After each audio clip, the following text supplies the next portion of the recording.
Hey everyone, welcome to this edition of the Politically Incorrect Podcast. I'm Jim Williams, your host. Now, today we have someone who's very special.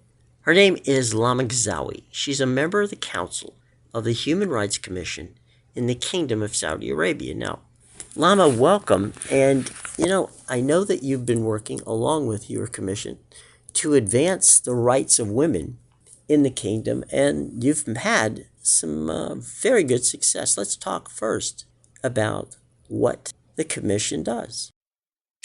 Okay, thank you, Jim. So we have been appointed in July, it'll be 2 years now. We get appointed by the king, Mhm. and we are around 26 members. 50% of us are females. Mhm. We support and take into on our account the support of the regulations and the implementations of any rules and the policies and programs that Mhm. handle human rights in the kingdom.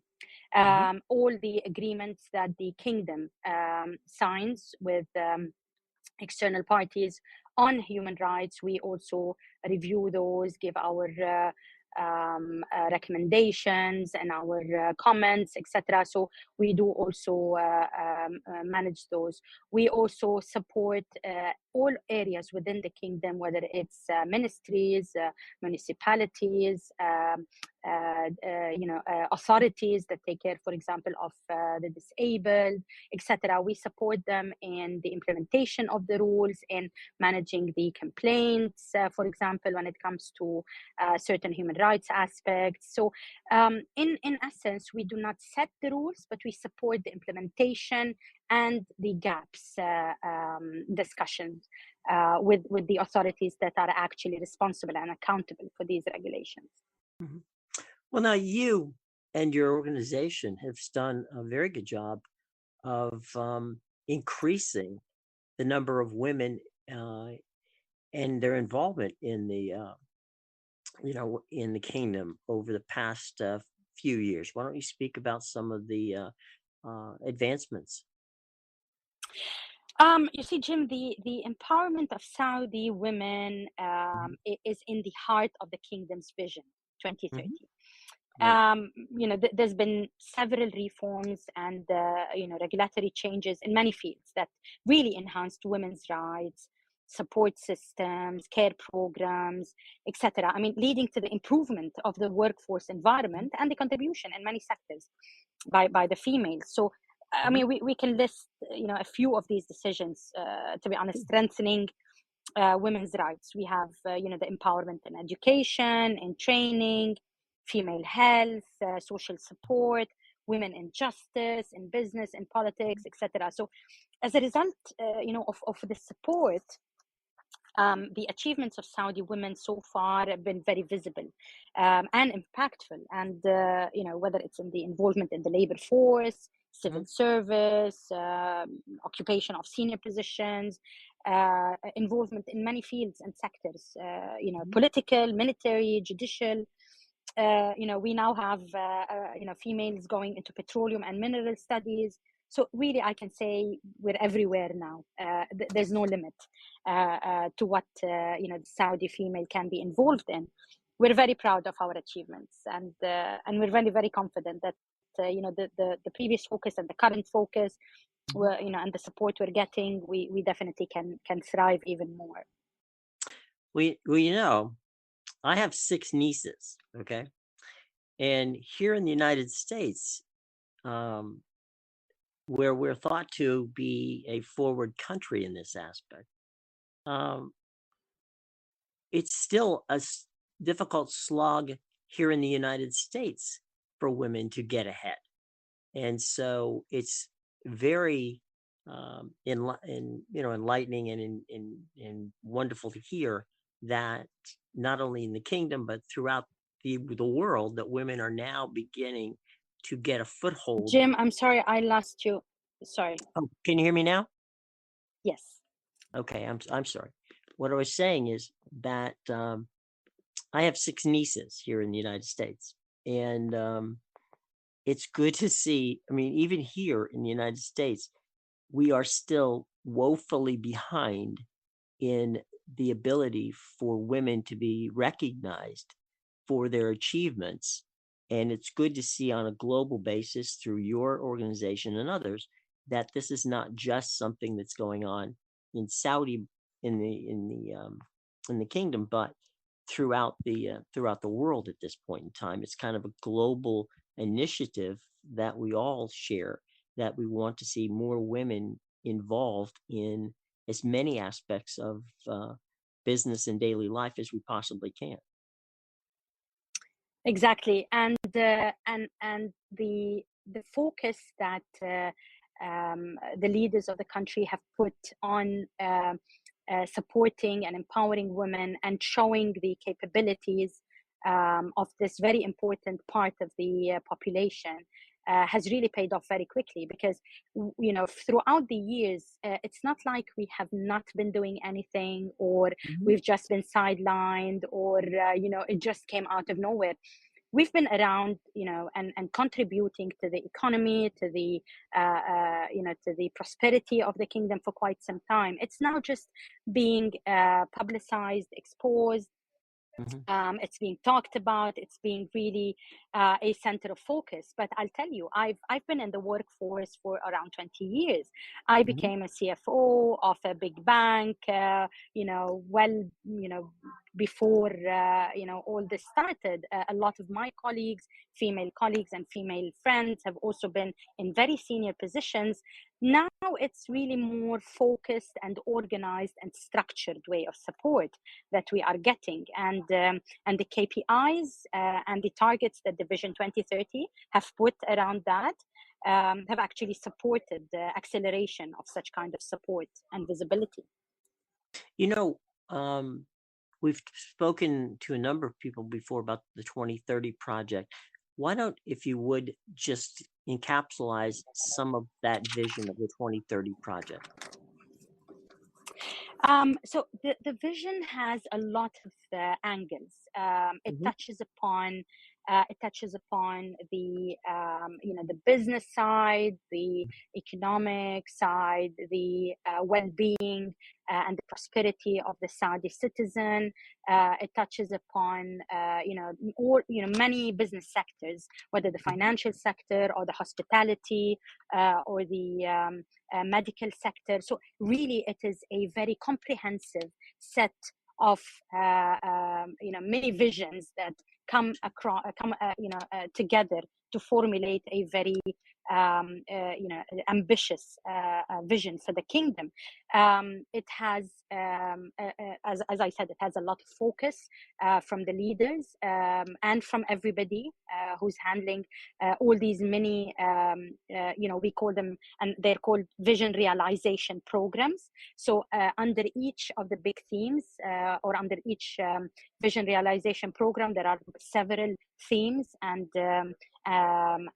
many initiatives that lead up to the success of this vision. So it really touches upon, as I said, education, hospitality, medical, entertainment, the religious tourism, the financial sector, you name it. So it's really an end-to-end transformation project, as we call it. Right, and I believe there's even sports in there as well, correct? Oh, absolutely, absolutely.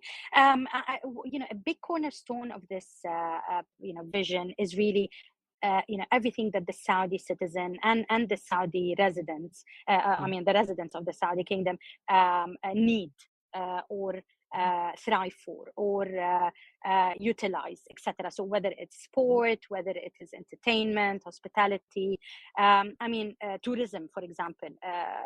Saudi has been known to be only religious tourism, Right. destination. Now we're talking about tourism across. We have sites in the kingdom that are, like version sites. So Mhm. everybody is very excited about being in Al Ula, for example. It's an amazing place for Mhm. tourism. We do have a lot of potential in the kingdom, and now with the structured program and vision. We're really just making sure that this is all now being, well planned and exposed properly. What are some of the things that have, from your standpoint, someone who's been in this now, as you said, for 20 years, what are some of the things that have really impressed you about the women of the kingdom? Uh, many things. I think I can go on and on, but I think what We impressed only me have a day, is, so I you could know, think I about. know. I think that what impresses is the ability of the Saudi women to embrace change, to embrace transformation, to be able to quickly show the capabilities and the potential, and to adapt to the changes. This is definitely something that impressed me because the very low level of resistance that we got even from our support systems and from our surroundings was also an enabler. So definitely on top of what impresses us is the language and the tone from the top, definitely. It's funny, a few years ago at Georgetown University, I had a chance to speak, and we were talking. It was an international studies group, and there were some students there from the kingdom. And what I was impressed with so much was their level of dedication to study. They were very serious about their studies, and that has always impressed me. You're absolutely right. We do value, the studies, the education, the further development. You'll see, people who are, not too young and still, Mhm. demanding development and asking for more education. So it is something embedded in the DNA of the culture, definitely.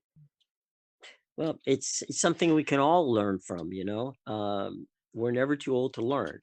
And I think Absolutely. that's it. So, as we get ready here to wrap things up, what are some of the takeaways? What are some of the things you want people to know about what's going on in the kingdom and why it's important that they understand that what's going on right now is a very important part of how the world will be shaped for the next generation.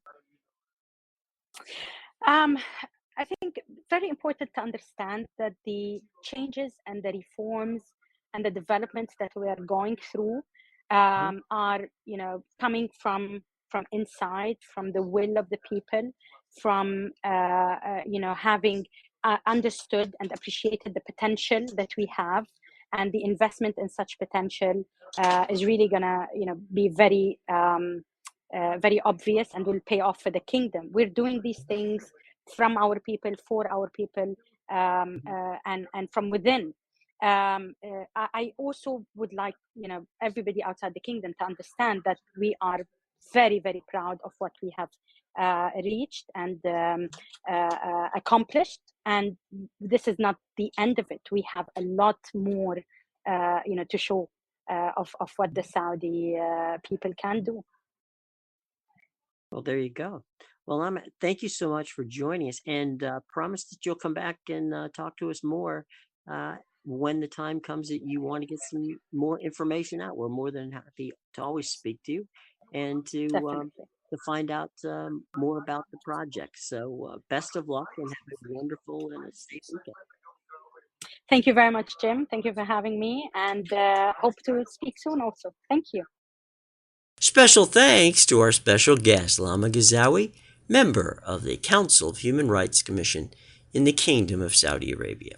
All the information on Lama and what she is doing is in our show box below. Thank you very much today for joining us on this edition of the Politically Incorrect Podcast with Jim Williams. Until next time, have a wonderful and a safe day.